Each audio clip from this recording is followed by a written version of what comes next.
are you listening to? Straight Talk with Kim and Carolyn.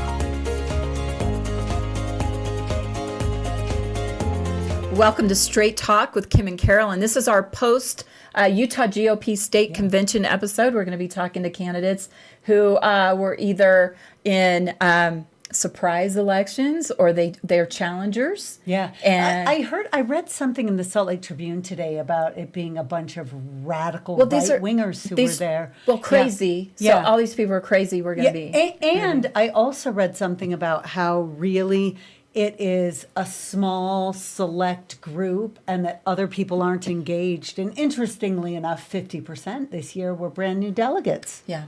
But yeah, let's talk about these crazies. That's just because there's always a fresh crop of crazies in that's neighborhoods a really good that point. we kind of just recycle the crazies. Yeah, that's a good point. And bring them. And the crazies breed a lot, too. So it could be their children. They do.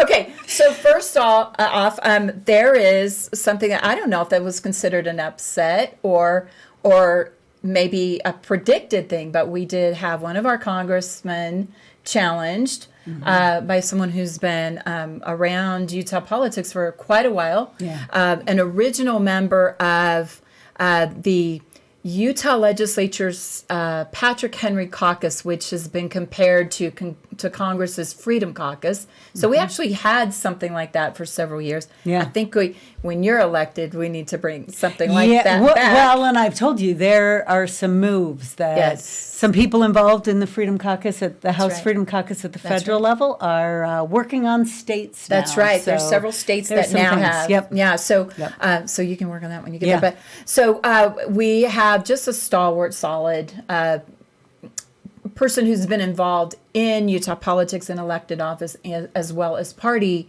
participation. So really strengthening our platform values in our party. And so let's bring on former state representative Chris Herrod, and welcome. Thank you very much. Thanks for having me on. Yeah, you bet. So tell us tell us a little bit about you and why you decided to run. You jumped in late. You know, I mean, a lot of these folks running for Congress, started maybe 2 years ago, but here you are. And so why did you decide, looking at a field of candidates, and why run against the person you're running against? Well, I have a long history with John. And so for my first race to the Utah House, there was actually 10 of us running, and John and I made it to the finals. And it was the year of the voucher vote, or of, the big parental choice issue in 2007. And neither of us got 60. And so the party, it was a special election race. And so the party chose me because John had switched from being a Democrat to a Republican the night before he filed. And so that was my first race with John. And then my next race with John was in 2017 when Jason Chaffetz resigned. And it was a special election, and there was 11 of us running that time. And in the first round, I got 30% of the vote. John got 6%. I ended up winning with 55%. I guess that's a number that I'm kind of destined to always have in my life. Yes, it happened because I did again. win this election 55-45. But that year they made it. And most people actually, I think, had predicted that Deidre was going to win that. So they knew that there was going to be two signatures. So they actually changed the rules in 2017 so that only one person came out of the convention. And then they faced the two signature gatherers. But even though I crushed John in the convention, I ended up having to face him again in the primary. And who kind of really messed me up was actually Tanner Ainge. Tanner Ainge gathered signatures. He ran as a conservative, and so Tanner and I split the vote. John got 40%. I got 33%, and Tanner got 20-something%. So that's how John ended up going to Congress. But this year, now this is John Curtis. So let's be clear. So this is John Curtis, Congressional District 3. Yep. Great. Okay. Yep. And so this year, when people noticed that John filed 2 days before, and he chose not to gather signatures. And so a good friend of mine convinced me that we had a good chance of beating John outright in convention. And so that's the reason I jumped in this time. And, I'm kind of used to being the underdog. some people don't know, but I actually, before I entered the Utah legislature in 2007, I was ranked number 1 in the nation for fencing. And so in fencing, there's lots of kind of feigning, you're parrying, reposting, things like that. So it's actually good to be, I kind of like the position of being on the underdog. And so, I filed on the very last day, 15 minutes before that, and then was off. And I kind of run my campaign the kind of way I run my life, in the sense of, in 2017, I won the convention spending $5,000. I understand the process. I just get in front of the delegates. That's who I have to convince. I spend enough money to have professional looking brochures, but we have a major problem. I don't know if you guys have ever noticed this, but in Congress, of spending too much money. And some people had spent in that race, $37,000. I think another person spent over $50,000. And so for me, I feel comfortable with the convention race. This time, primarily because of county booth fees, I probably spent $8,000. Somebody else spent $80,000 in this cycle for convention. But we were able to convince the delegates, and I'm grateful for their support. Well, I really am. But the crazy delegates. Yeah. Right? So, Well, we have. Yeah. Although here's the interesting thing. The crazy delegates did give the incumbent 45% of the votes. So Right. yeah, that's interesting to note. Well, the same crazy delegate system also gave us, Governor Levitt and, many of the mainstream people that we have. They just don't like it when conservatives actually win the process. Well, it did also give us Mitt Romney and Mike Lee. Yep, it gave us Mitt Romney and Mike Lee. Yep. Yeah. Kim and I were actively involved in that 2010 election cycle. It's kind of, I think, one of the times we first got to know. I think actually David Kirkham was probably the one that actually introduced us, kind of during the Tea Party, the Patrick Henry days, kind of the start of the conservative movement, or in the state of Utah. Yeah. So a lot of people are saying, if you read the Tribune and even the Deseret News and KSL, I think, that the challenge for you is going to be raising money. And we all know that for incumbents, it's easier to raise money. I'm running against an incumbent for the Utah House right now. I was told up front, the lobbyists will not come in until which is who funds campaigns in Utah. Yeah. For the most part, especially state level. Now with Right. with signature gathering, that's the case. That is true. Yes. Right. So that's a post-primary thing, and nobody wants to be the guy who gives money against an incumbent. So give us your thoughts for your race, what your plan is, what your strategy is in being able to win this.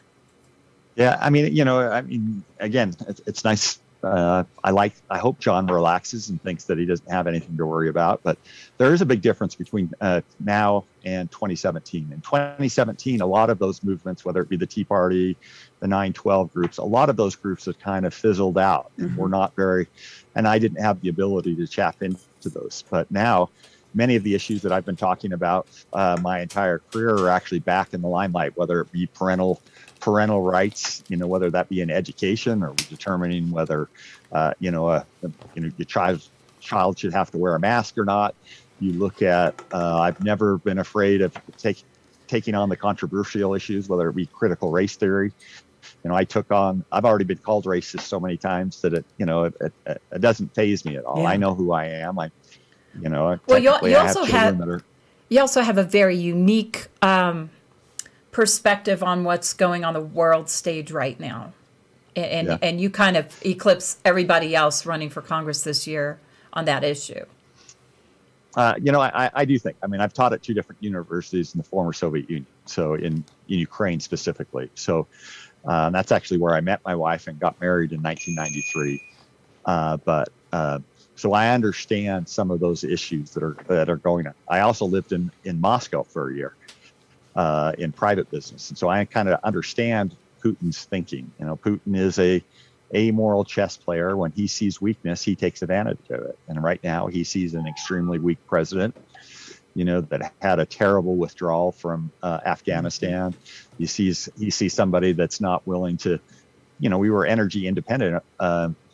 a year and a half ago, and we're not anymore. So, he sees us not willing to address the national debt.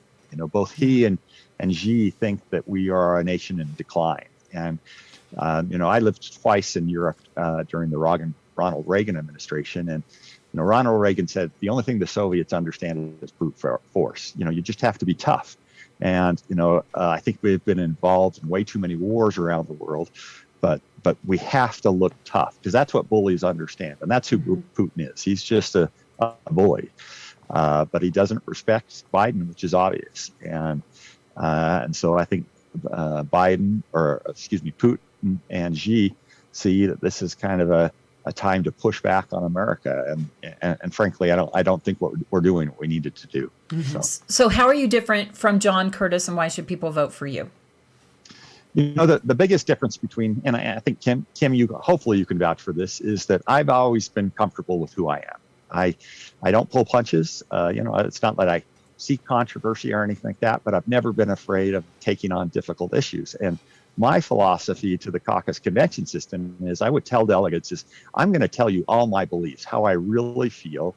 And then that way, and whereas some others, those that kind of get trained by the mainstream, or what I would call the establishment, they're taught to kind of give vague answers, because that way people can interpret them the way they want. There's fear that if somebody disagrees with you on one issue, that they'll write you off. And delegates, I think, get this. I said, don't write me off just because we might disagree. But my big frustration in Utah politics is people just kind of hide what they truly believe. And, and we can't have communication. If I don't tell you how I believe, then, if I just try to mimic what I think you believe, then we're never going to really have an honest conversation. We're really not going to get down to the real solutions, or you might be able to convince me I'm wrong, or I might be able to convince you that you're wrong. But that's one of the major differences between John and I. John has a tendency to play both sides of the issue. He'll tell the people out in the basin that there's nobody that's defended oil and natural gas more than him. And then he'll go, and when he speaks to the Democrats at the on Capitol Hill, he says, well, I really think what you guys are doing on the environment is really good. I'm trying to get the Republicans to come your way. And that's not fair for the people in the bison, and it's actually not fair for the Democrats or the liberals on the Wasatch Front. And it's the same thing with critical race theory. He wouldn't tell people how he felt about critical race theory because he said it was a state issue. Well, if it's a state issue, I mean, it is a state issue, but it's also a federal issue because it's destroying our military. It's being pushed down through the Department of Education. It's in every department. It's the same thing that he wouldn't take a position on HB 11, which is the trans, gender playing and men playing in girls' sports. And I have a daughter that played college soccer. And, she was able to play to that level because she didn't care about her body. But it's one thing for her to hit another 100-pound girl. It's completely, if it's a 250-pound guy. She tore 2 ACLs as it was. But just imagine kicking the ball at the same time of a guy. It's not safe. It doesn't make sense. But John won't take positions on those difficult issues. And in fact, John voted for the ERA amendment. Oh, gosh. The ERA amendment. If the ERA amendment passed, Utah wouldn't have been able to pass, HB 11.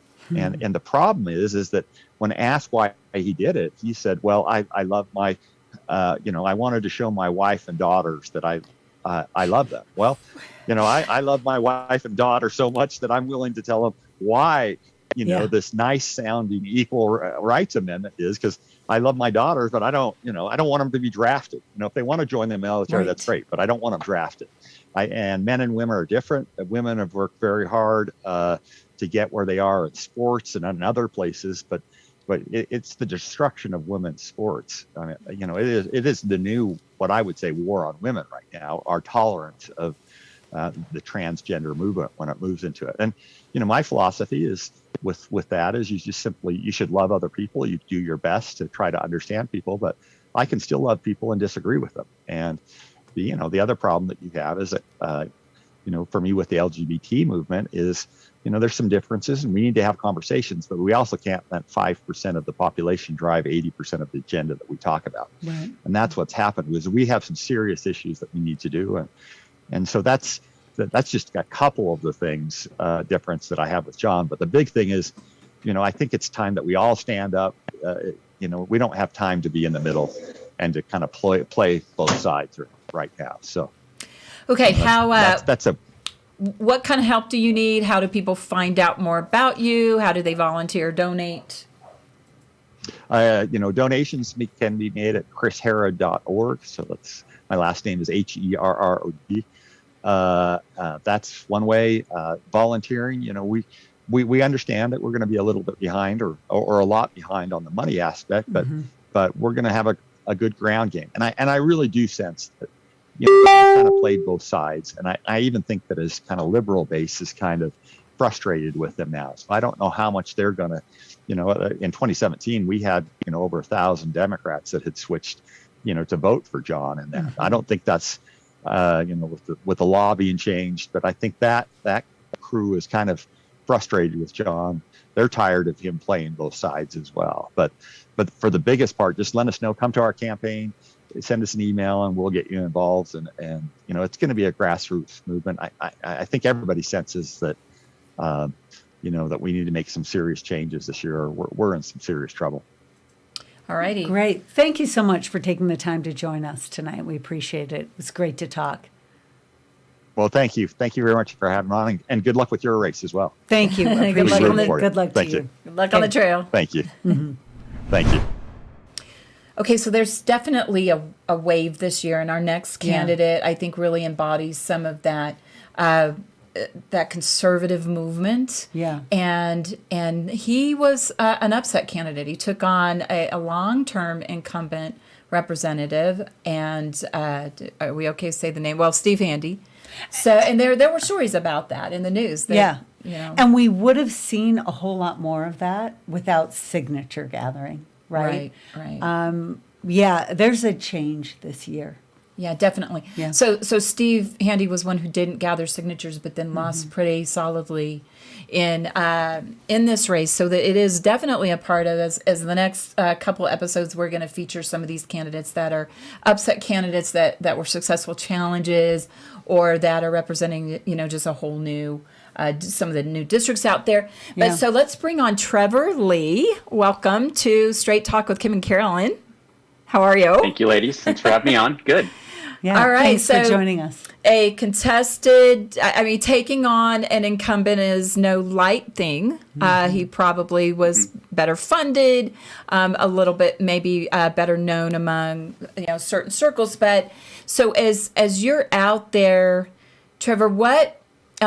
First of all, why? Why did you decide to run? And then what are you hearing from the voters? And why did they want a change? And at the top of the show, we talked about how Robert Gerke with the Tribune is saying it's because it's all crazy, ultra right-wing conservatives that have taken over the party. But he's been saying that for a decade. Well, it's great when you are on the far left to say that the wing of the party, the people who actually represent the values of the party and the platform of the party, should not be able to choose the candidates for the party that you are not even a part of. I just find that a fascinating argument. Go play in your sandbox go comment on your sandbox. And by the way, the people he probably likes chose someone who is not even registered within their own party to run against a Republican this year. So I really think he might want to fix those problems first. All right. Yeah. Okay, so Trevor, why did you decide to run against Steve Handy? And tell us about you. Yeah, so I'm 30 years old and I've never run for office of any sort. My mom was actually on the Kaysville City Council when I was growing up, and watched her get into a race where she just wanted to make a difference in her city. And so I've always been involved when it comes to gathering signatures. I've been up at the Capitol for a few of the legislative session bills or committee meetings where I wanted to get involved and make sure my voice was heard as much as possible. And this last year, I was really concerned with some of the bills on how many signatures we had, how many overflow rooms, and just watched as some of the legislators who I thought would have sided with us, the people, and did not. And that made me really upset. And then it made me look into my own legislator and realize that he has voted very left-leaning throughout his career. And then I looked at him never being challenged in the last 10 years and thought, wow, maybe this is the time to step up. And if I want to actually make a difference, I need to get in the race. And so I filed. Last 45 minutes on the clock. Wow. I decided to put my hat in the ring. And to be clear, you oppose the signature gathering process that we've had for several cycles? Oh, of course. Yeah. I mean, that's all about money. I mean, if you really want to dig into it, it's about money. Because if you wanted to change this a bit, I would say, you know what? A candidate's not allowed to pay anyone to go gather signatures. Yeah. And that's what it would come down to, because a lot of these people would never get on the ballot, or they would never become the candidate. And a good example of this is Mitt Romney. Mitt Romney back in 2018 was, 50-50 with the delegates? I mean, it's 52% for Mike. And if he were to go again before the delegates and could not gather signatures, I guarantee you he wouldn't even get close to winning. Well, and with the delegates. I think the Becky Edwards, Mike Lee race is probably another example. And Allie Isom, I guess, because they got signatures, and though Mike Lee got 70+%, he still has to. And let me rephrase this: it's not just that Becky and Allie get another chance. It's that it drags the whole entire party, our whole state, and putting resources into a race that if you can't even get double digits at all in a convention. That, by the way, as Carolyn, as you've pointed out, some of those are pretty close to 50-50. I mean, we have some 55-45s. It's not really the Robert Gerke representation that these are all crazy far right wing people. But when you can't even get double digits in your party's convention, why do you get to take us all through that? That primary process. And I found it interesting. I got an email. I'm a state delegate. Got an email from one of the candidates who just barely had double digits. And I thought, this is to all of that individual's followers and fans. And the subject line was, "We did it!" exclamation point. And I thought, you did it. You gathered signatures. What you just accomplished the other day at convention made clear that you didn't do anything significant, and you convinced nobody. You didn't persuade the people. That's right, because what you had was a very small subset of those who are involved, many who've probably never been involved, which we saw this year, right? Almost 50% of state delegates. And you brought them in with you. You didn't persuade the ones who were already involved or chose to be involved newly this year. You didn't persuade them when you're at between 8 and 10%. Okay, so Trevor, let me just kind of provide some context for people who are listening who maybe don't understand how this works. But every 2 years, a neighborhood meets, a neighborhood boundary called a precinct, which is, I don't know, in my suburban area, it's about 4 neighborhood blocks. And you meet and you elect together delegates that are going to go to this convention. We didn't elect any crazies, and we elected great delegates. So that's right. So now you're the candidate, and you have to go out and go campaign to these people who were elected to represent all of their neighborhoods. And tell me, what did you hear, and what do you feel is your mandate from the people as you prepare to serve in the Utah State House? Yeah, this was overwhelming, by the way. Of the delegates I talked to, I got to get in the home of 80 out of 89 delegates in my area. So this is one-on-one conversations with the people. And if you want to call not wanting the government to force a vaccine on you far right-wing extremists, well, that was a huge issue. If you want to call people upset with any of the government overreach that we have, including even in our state, those are your far right-wing extremist people who are just upset with the way things are going, with the direction of the country. And this was a big one in my area, especially, was if you want to get into the social issues, when our governor vetoed a bill for the transgender, that was huge. And my representative, Steve Handy, was one of the votes who voted no. the second time he had a chance to vote on it. And so when I would talk to my delegates, I would ask them, do you know and understand what happened there? Do you agree with that? And I found one person who did not care out of 80 delegates. Now, one person. These are significant conversations, by the way. I mean, having experienced it myself several times or a couple times, and Carolyn experiencing that. Now, these are not just quick knocks on doors and you keep walking, right? I mean, these are half hours in people's living rooms where they are really grilling you on what you believe, and a lot of sharing what they believe and what they feel, right? Is that how you would describe that? Yeah, I mean, this is the opportunity, and this is why I love the caucus process, to have one-on-ones with all of the different candidates. So this is something that cannot be scaled up for a big primary, right? So people that head into a primary or even in the general election, I mean, it would be fantastic if every voter got to spend half an hour really drilling the candidates. But that's why we do have this representative system in the caucus, this neighborhood representative system. Right. It tries to make it more intimate, right? If you want to take it up to the level, let's say just a Congress race or a Senate or even the governorship, you are now narrowing it down to, just like you said, the people who are elected by their neighbors to have an opportunity to get out there and represent what they want and ask those questions that they would like to the candidate. And there's not a better way to do that. I mean, where else can you go in America or into the world where you get that one-on-one with someone that's going to represent you? And that's why, like, the primary, it's so sad, is because if you just gather signatures, you're bypassing all those informed, educated voters. Yep. Well, and I find it interesting too, and especially having gone through it now myself, you really do form relationships with these people, right? They will text you, they will call you, and that actually establishes something that's really important after you're elected. So I had somebody tell me, Kim, that when you tell me if this is accurate, that when you served in the state house, that I think it was during the session, you would invite all of your delegates over for breakfast on Saturday mornings. And my initial response was, oh, that ain't me.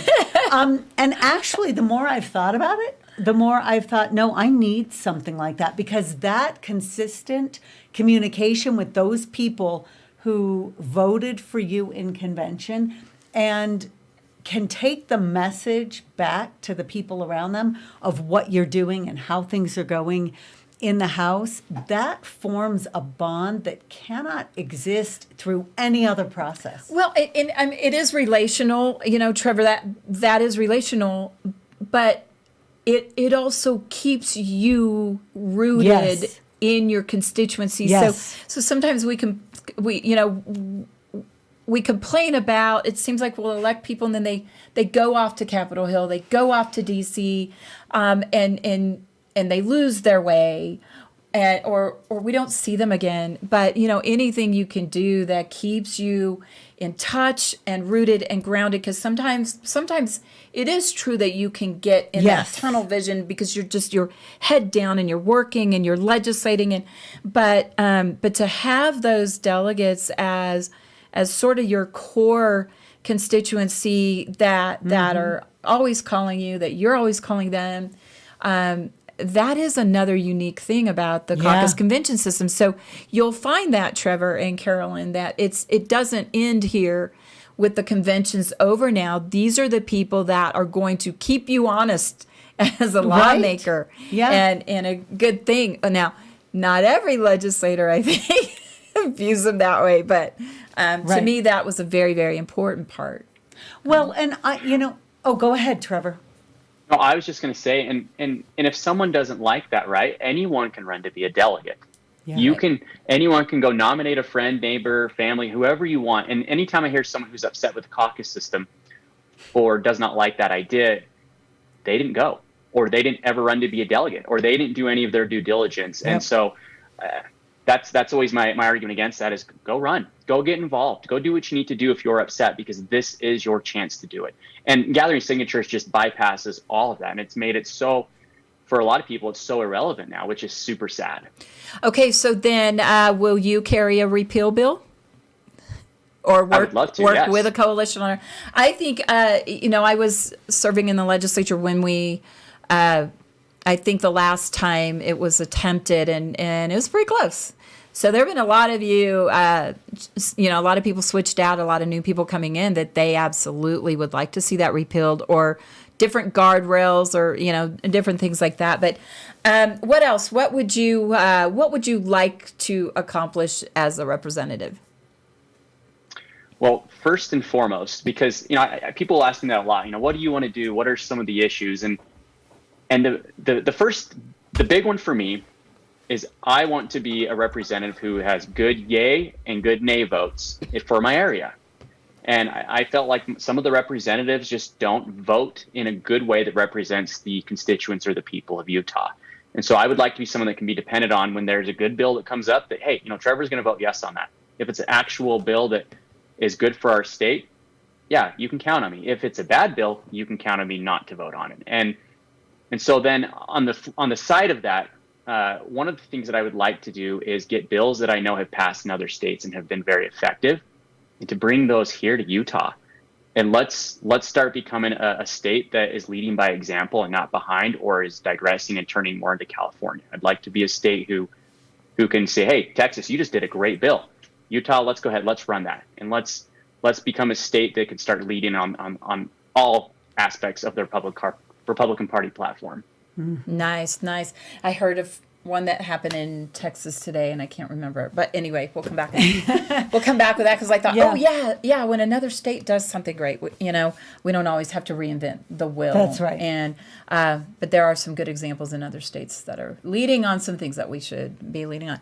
So what kind of help do you need, Trevor, and how do people find you? So luckily for me, I've been able to bypass the primary and go straight to the general election. So I just have a libertarian candidate that I'm running against here in November. And I have some really good delegates here and a lot of good people supporting and helping me. But if people want to support my campaign, it's votetrevorlee@gmail.com is my email, or just votetrevorlee.com. And that's how you can get in touch with me. You can ask me questions. And I'd really like to see what kind of difference I can make moving forward here in the future. Great. Any last words you'd like to leave with voters? Yeah, Utah, your vote matters, and we have some really important primaries here in the next few months. And me as one person cannot do it alone. I need help, and I would hope that people would get out there and vet and properly look at the candidates and nominate some really actual conservative people to get in there, so that we can make some good changes or keep things the way they are that have been changing. Well, great. Well, Thank you so much for joining us tonight. Really, I think that we're seeing a lot of this, not only among delegates, but we're seeing it among a lot of challenging candidates who challenged incumbents this year, not challenging candidates. But I think that we could see a change in the way, especially the House is leading next session. So I look forward to hopefully working with you after I get through my primary, thanks to signature gathering.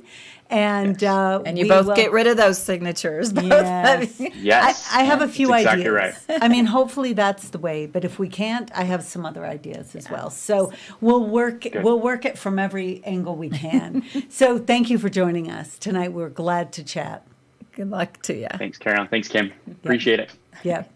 Good night. Now, this guy is going to move the needle. Yeah. I mean, is and with you as well, and some of these other people, really kind of move the conservatism up Yes, a it couple needs notches. to happen. It needs to Absolutely. happen. Yeah. So, we will have another segment coming up. Oh, Fosmu has something to contribute. Carolyn, the "Don't Tread on Me" picture behind you is it's falling off. I know. We need better stabilization for that. Let's Okay. see. Okay, there we go. There's one thing I wanted to say before we wrap this up.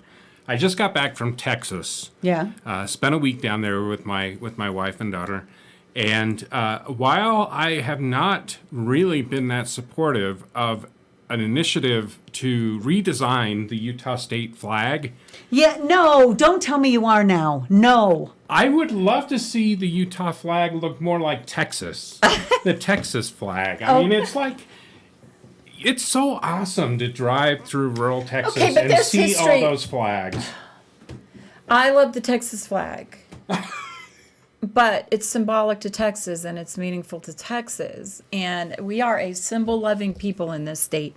And our flag has flag. So I'll tell you what, I didn't share this.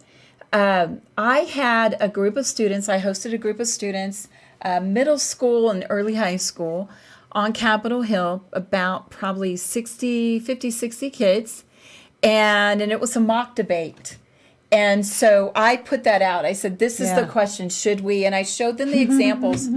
And you know what? 100% of the kids in the room said, no, keep the flag. Keep the flag. Keep the This is flag. ridiculous. Students.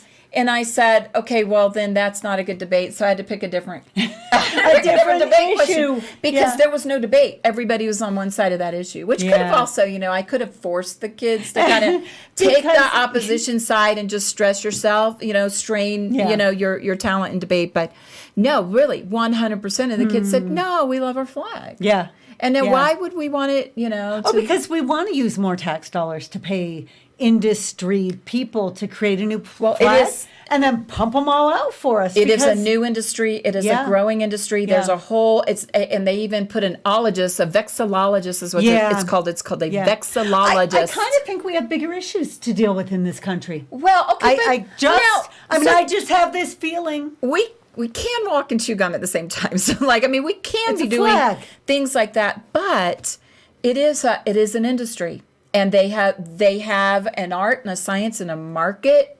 a market scheme to go to your city and say, you should be ashamed of your flag. Yeah. Look how pathetic it is, and look how great this one is. You should change it. And then you have these city council members go, oh no, I'm so we don't embarrassed. want We have a sucky flag. Yeah. So yes, let's do that, and let's have a committee. And then next thing you know, they're adopting a new flag times, hundreds and hundreds and hundreds of cities and states across this country. And by the way, would you be surprised that it's only just a couple of companies that design new flags and they're banking on this not stuff? at all. Yeah, so... How did we get on the flag? I just hate Thanks, that whole Fosler. issue. Yeah, thank you. Okay, but definitely we have... Yes. Okay, so this candidate is an incumbent. So the ones we've been talking to tonight are challengers, but this one's sort of an incumbent, sort of a challenger. So this is Mike Peterson. Yes, and he already defeated someone who was probably regarded as not as conservative. Yeah. And largely around a particular not conservative vote, the tax reform that was going to increase a lot of taxes on the citizens. Yeah. So, and this was 2 years ago. This was 2 years ago. So we've had Mike for a little bit, and but then that guy comes back and now he's challenging this wants incumbent. to run again and challenge Mike over again. So, please, I guess we were in a good spot. But okay, so let's welcome Representative Mike Peterson. How are you? I'm doing great. How are you two tonight? Good. We are doing well also. So we do need to ask you, how did you feel about that? This guy's coming back. Once wasn't enough. So to tell you the truth, I feel like this. We're going to win again for the same reasons, and I feel a little bad being the baseball bat that he's going to get his head beat against again. I don't like this. I'm a nice person. I don't want to make people feel badly, and we're going to win, and it's going to be a sad thing for him again. I feel bad for that. Right, and I think all of us can say that he truly is a really nice guy. yeah, oh, absolutely, Right, absolutely. He is a kind individual, so I'm sure that makes it harder. I mean, don't you think? It does. It's not the kind of thing I normally. It's not the thing I relish doing, but it's I'm going to win. I'm going to win it. So Right. Well, you definitely moved that seat to more, definitely more right. Definitely more And- conservative. Not right. Conservative. Conservative. I'm on this kick The Constitution is the negotiated middle point, and you just moved it right to the middle. We're just trying to put it back where it was originally at. Right. Right. Yep. Yeah, that's it. So tell us, To me, the extremists, because sometimes I get labeled an extremist by my challenger, and I think people who are trying to do a lot of money with affordable housing, or people who are about whether it's the transgender issues, those are the extreme things. Yes. Staying next to the Constitution is not extreme. That's constitutional. That's what we all That is expect. the middle point. That is the mainstream in our country, and currently and historically. Right. It truly is. That's right. Yeah. Right. So, what do you feel like you were able to accomplish in the little time you've been up there, and what would you like to work on? So I want to clarify one thing. The little time I've been up there, because it's been a pretty busy time. We've had two general sessions, Right. two special sessions, and an extraordinary session. So while it's only been 15, 16 months, it's been a busy 15 or 16 months. A significant. That's 18 months. That's true, because not only has it been very busy, but you in the legislature have been addressing very significant issues that matter to the people, more than issues that are addressed on a normal, regular basis in a normal, regular year. But they're extreme. They are extreme. They're extreme and maybe crazy. The issues are extreme. The legislators, only some of them. But anyway, and they're, on the left. Go ahead. So in the convention, I won 63 to 37, and I don't think that's by accident. Mm-hmm. And in fact, it's one of the great things.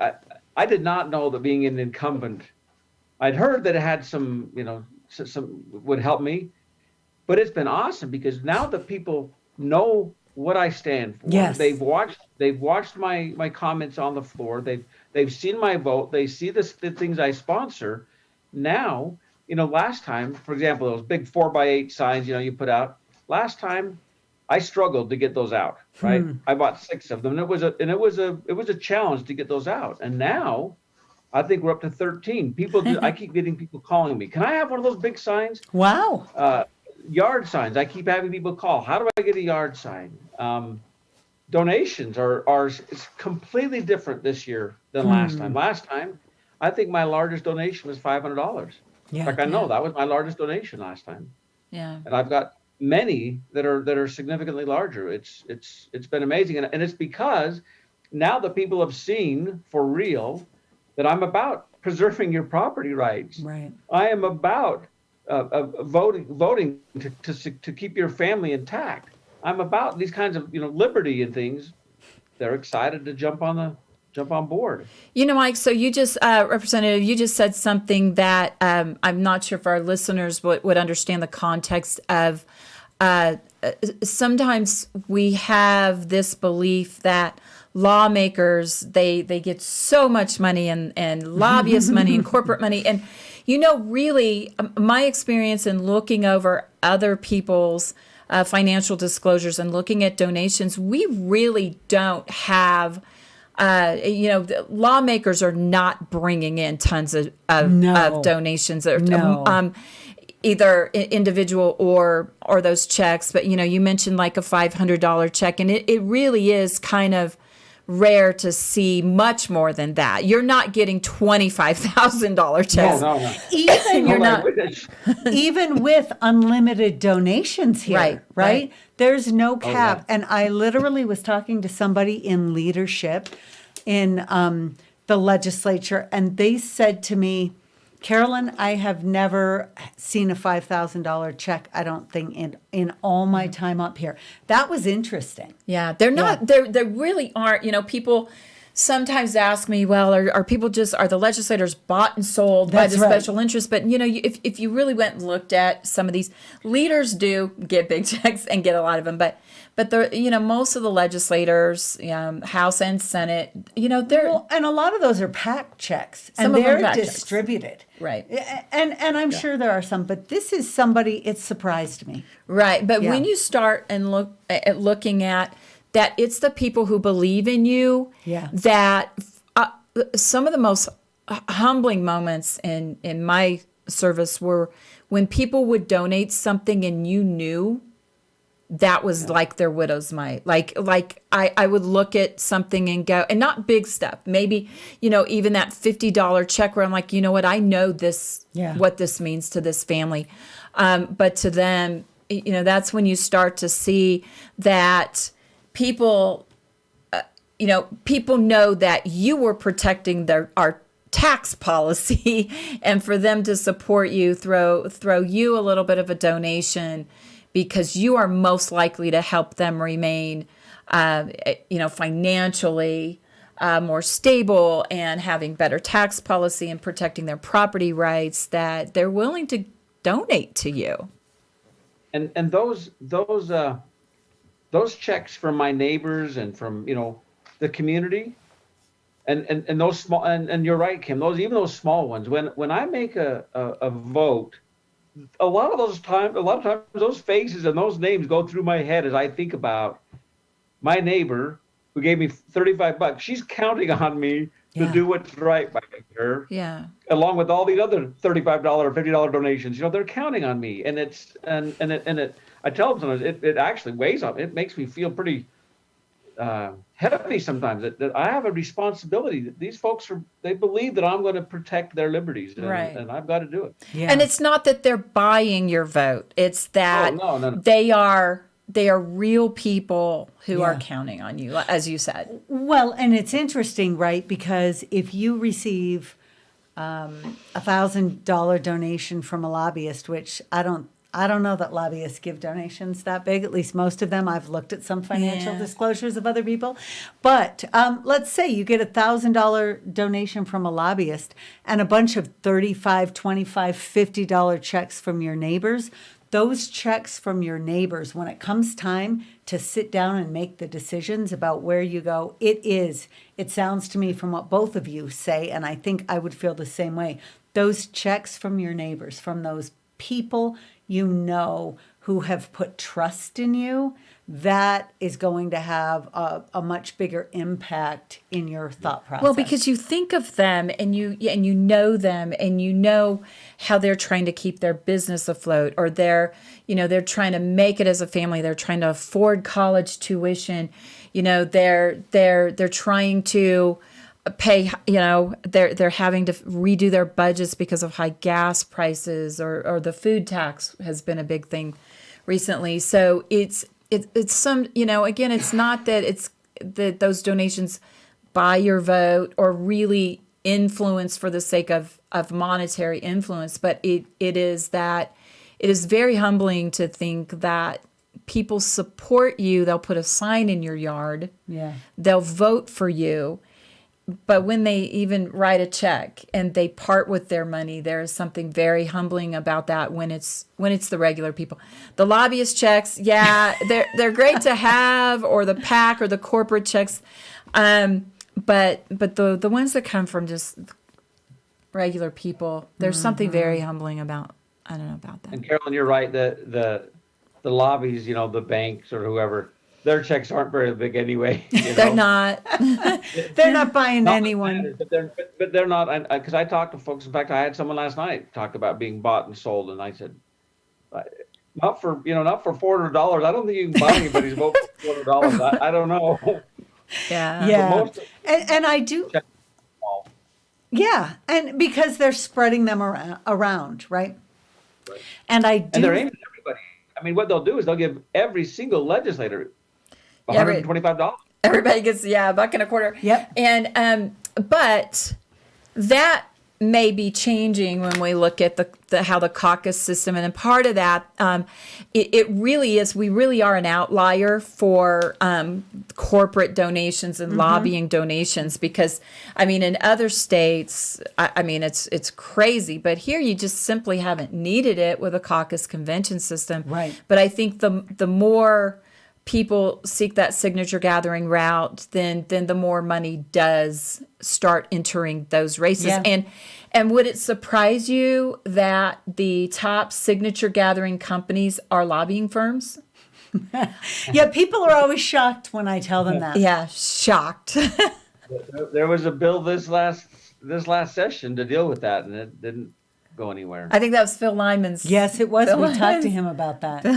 Yeah. And then I actually had a lobbyist friend of mine, maybe he sent it to both of us, send us a text, a really good and honest guy who does not own a signature gathering firm either, send me a text after that, like, "Oh, nice one, you're coming after me." Because of some of the good work that he does that hits in different areas, right? So yeah, that was, even sometimes you rile up your friends when you're trying to hold the line on and keep things from getting out of control and money from influencing this process too much. But again, the more the signature gathering, the bypassing the, neighborhood representative, party caucus convention system, then the more we're going to see money start to influence, and that will be sad. And we've already seen it, but That's not a good thing. Right. No, it's not. So tell us about your convention. Tell us about your interactions with delegates and what things looked like. Did you give us your number coming out of convention?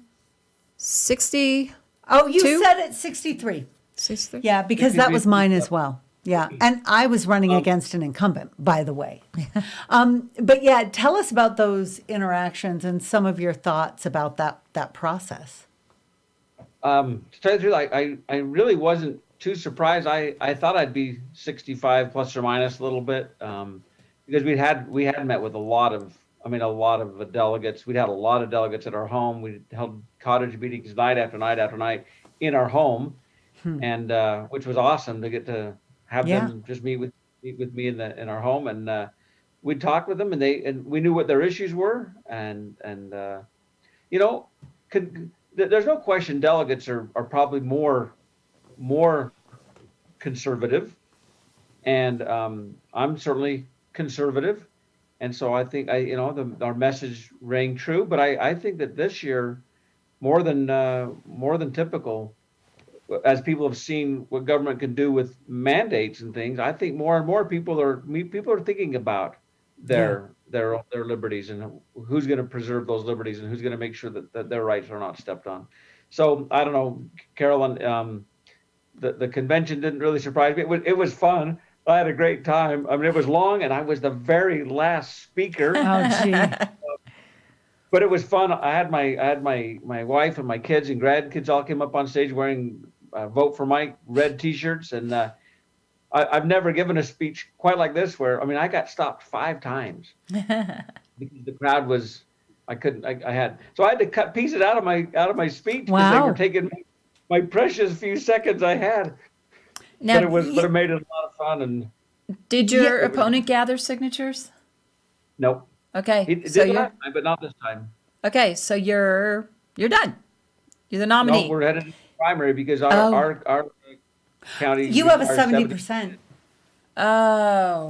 I forgot that because I thought, wait a minute, Wow. you have a primary. It's the 70%. That is, wow, really unfortunate. And 70% is unnecessarily Yeah, I mean, it's high. going to drag it's really not about the other candidate having a safety net or a second route. It's about taking your whole county party into a primary. Yes. And engaging Well, or so many protecting incumbents because you've been there one term, 2 years, just under 2 years.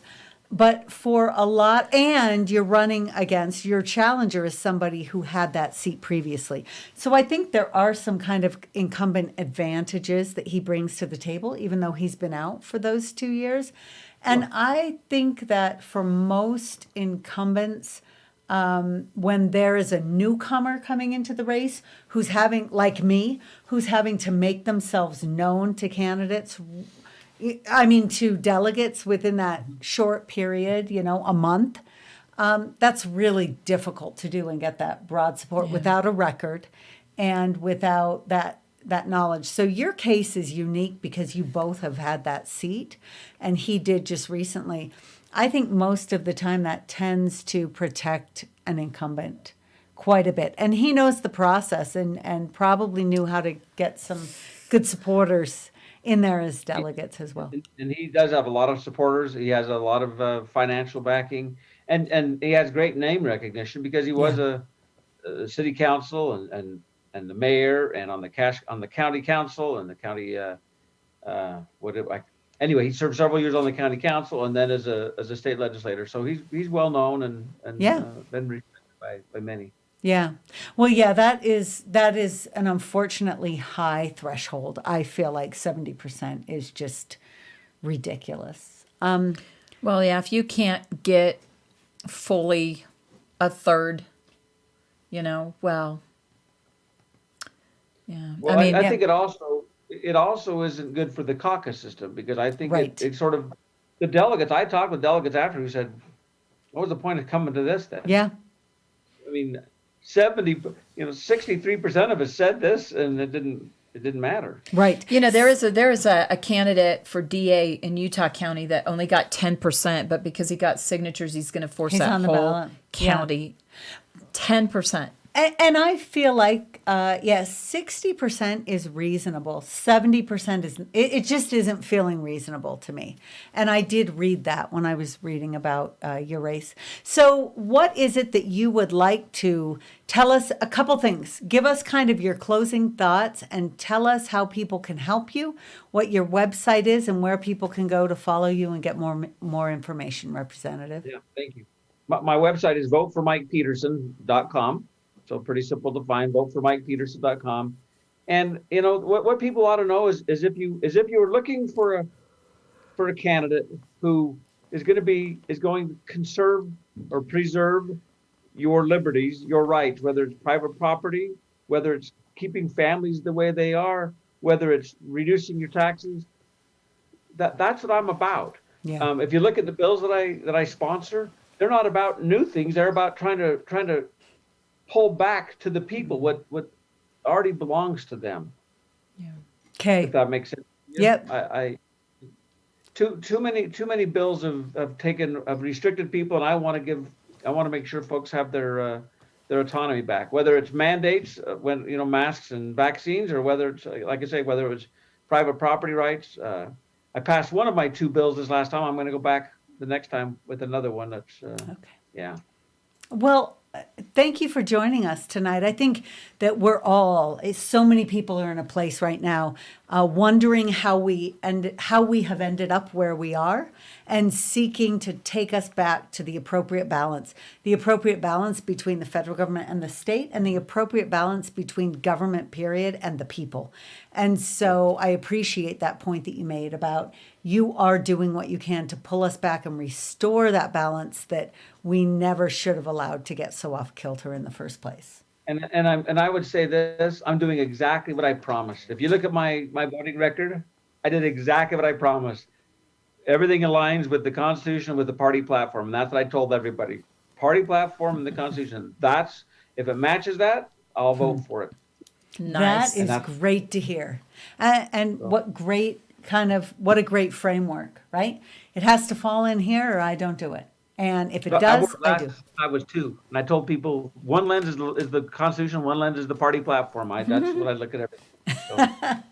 Thank you so much for joining us tonight, and best of luck. It's not nice to talk to you. Yes. All righty. Good luck. Yeah, good Bye-bye. night.